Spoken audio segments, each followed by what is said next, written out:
ప్రభునందు ప్రియమైన శ్రోతలకు వందనములు. ఈ పోడ్కాస్ట్ కార్యక్రమం నాకు స్వాగతం. మీ అందరి కొరకు ఈ కార్యక్రమమును ప్రసారం చేయుచున్నాం. విని దైవాశీస్సులు పొందుకోగలరు. దేవుని పరిశుద్ధ నామమునకు స్తోత్రములు కలుగునుగాక. మీ అందరికీ ప్రేమతో హృదయపూర్వక వందనములు తెలియజేస్తూ ఉన్నాం. ఈ వారమంతా మనము హన్నాను గురించి మనం ధ్యానం చేస్తూ వస్తూ ఉన్నాం. అందులో భాగంగా ఈరోజుటి మన యొక్క అంశము ప్రేయర్ టు ప్రైజ్, ప్రార్థన నుండి స్తుతి వరకు, లేక ప్రార్థన నుండి స్తోత్రము చెల్లించు వరకు. ఎలా జరిగింది హన్నా జీవితంలో? హన్నా జీవితం ఒక సమస్యతో కూడినటువంటిది, విలాపముతో కూడినటువంటిది, దుఃఖముతో కూడినటువంటి ఆమె ప్రయాణంలో ఆ దుఃఖము ఎలా స్థుతిగా మారింది అన్నటువంటిది నీవు నేను నిజంగా తెలుసుకోవలసిన ఒక గొప్ప అనుభూతి. ఎందుకంటే హన్నా వలె అనేక విధములైనటువంటి సవాళ్లను మన జీవితంలో మనం ఎదుర్కోవలసి వస్తూ ఉంటుంది. హన్నా ఎదుర్కొన్నది సంతానము లేనటువంటి సమస్య. దాని ద్వారా ఆమె సంతానం పొందుకోగలిగింది. ఆ తర్వాత దేవుని స్తుతించింది. అటువంటి సమస్య కంటే ఇంకా కఠినమైన సమస్యలు మన జీవితంలో మనకు ఎదురవుతూ ఉంటాయి. అయితే అటువంటి సందర్భం మనల్ని ఆవరించినప్పుడు విశ్వాసి యొక్క ప్రధానమైనటువంటి పాత్ర ఏమిటి అని మనం ఆలోచన చేస్తే, హన్నా ఎంచుకున్నది లేక తీసుకున్న నిర్ణయం దేవుని సన్నిధిలో మొరపెట్టడం, ప్రార్థించటం, కన్నీరు కార్చటం. ఇదే హన్నా నేర్చుకున్నది. కాబట్టి మరి ఎల్కానా వచ్చి ఆమెకు ధైర్యం చెప్తాడు.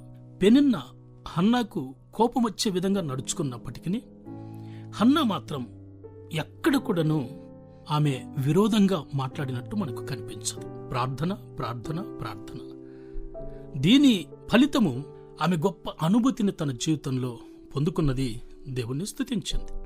ఎక్కడ, ఏంటి, ఏ సందర్భాన్ని బట్టి దేవుని స్తుతించింది అని మనం నేర్చుకోవాలనుకుంటే 1 సమూయేలు గ్రంథం 2వ అధ్యాయం 1వ వచనంలో, మరియు హన్నా విజ్ఞాపన చేసి ఇలాగ నేను నా హృదయము యెహోవా యందు సంతోషించుచున్నది, యెహోవా యందు నాకు బలము కలిగెను, నీ వలన రక్షణను బట్టి సంతోషించుచున్నాను, నా విరోధుల మీద నేను అతిశయపడుదును. ఎంత బలమైన గొప్ప మాట అండి. 1వ అధ్యాయంలో ఎంత బాధను అనుభవించిందో, శత్రువుల మీద అతిశయపడే విధంగా దేవుడు హన్నా జీవితంలో అద్భుతమైనటువంటి విజయాన్ని ఇచ్చాడు.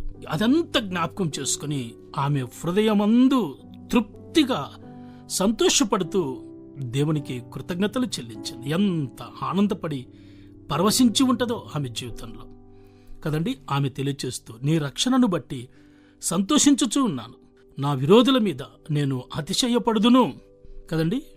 మరి ముఖ్యంగా హన్నాకున్నటువంటి విరోధి ఎవరు అంటే పెనిన్నానే కదా. అలాగని ఇక్కడ వ్రాయబడలేదు. కానీ ఇంకెవరున్నారు హన్నాకు విరోధి? హన్నాకు గాయపరిచే విధంగా మాట్లాడింది పెనిన్నా ఒక్కతే. కానీ హన్నా జీవితాన్ని దేవుడు ఎలా మార్చాడో, దుఃఖము నుండి సంతోషానికి, ప్రార్థన నుండి స్తుతి చెల్లించేంత వరకు దేవుడు ఎటువంటి అద్భుతం చేశాడో ఈ 2వ అధ్యాయంలో హన్నా దాన్ని వర్ణిస్తూ దేవునికి స్తుతి స్తోత్రము చెల్లించింది.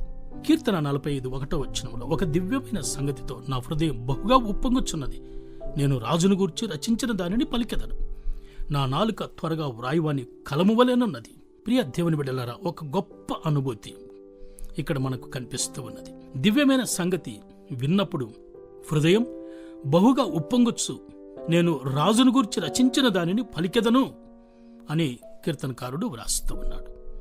2 కొరింథీ 7:4, మీ ఎడల నేను బహుధైర్యంగా మాట్లాడుచున్నాను, మిమ్మును గూర్చి నాకు చాలా అతిశయము కలదు, ఆదరణతో నిండుకొని ఉన్నను, మా శ్రమ అంతటికి మించిన అత్యధికమైన ఆనందముతో ఉప్పొంగుచున్నాను అంటాడు.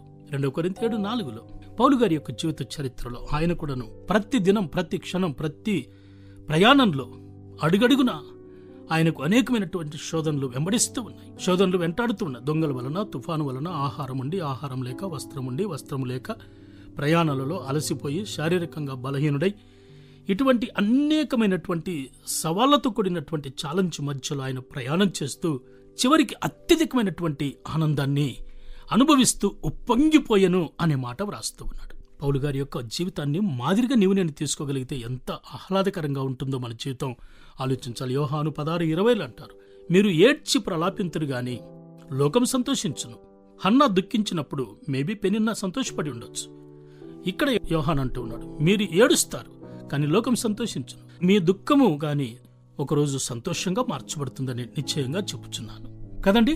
మనము దుఃఖముతో ఉంటే మరొకరు సంతోషపడతారు, కానీ ఒకరోజు ఆ దుఃఖాన్ని తొలగించి మనమే సంతోషపడే విధంగా దేవుడు మన జీవితాన్ని మార్చబోతున్నాడు. అదే యోహాను 16:22 అంటాడు, అటువలే మీరును ఇప్పుడును దుఃఖపడుచున్నారు గాని మిమ్మల్ని మరలా చూచెదను, అప్పుడు మీరు హృదయం సంతోషించును, మీ సంతోషము ఎవడు మీ యొద్ద నుండి తీసివేయలేడు. ప్రియ దేవుని బిడ్డ, దేవుడు ఆశీర్వదించుటకు ప్రారంభం చేశాడంటే మన నుండి ఎవరు కూడా దాన్ని వేరు చేయలేరు. దేవుడు ఒకసారి సంతోషాన్ని మన మీద కుమ్మరించినాడంటే ఎవరు కూడా దానిని మన నుండి దూరం చేయలేరు. అయితే ఆ శ్రమ వచ్చినప్పుడు, శోధన వచ్చినప్పుడు దేవుని సన్నిధిలో ప్రార్థనతో మనము జీవితాన్ని గన మనం ప్రారంభించుకుని ముందుకు సాగగలిగితే తప్పకుండా మన ప్రార్థన దేవుడు విని అత్యధికమైన ఆనందాన్ని మనకిస్తూ మన హృదయమంతా సంతోషంతో నింపేటటువంటి దేవుడై ఉన్నాడు. అట్టి కృప దేవుడు మనకు అనుగ్రహించునుగాక. ప్రభు తన కృపను మన మీద ఉంచునుగాక. ఆమేన్. ఈ కార్యక్రమమును గూర్చి మీ సలహాలు మరియు మీ ప్రార్థనా అవసరతల కొరకు మమ్మను సంప్రదించవలసిన మా ఫోన్ నంబర్ 9484585039 మరియు ఈమెయిల్ ఐడి info@fibaonline.org. మా ఫోన్ నంబర్ మరొకసారి 9480585039. Email ID info@fibaonline.org.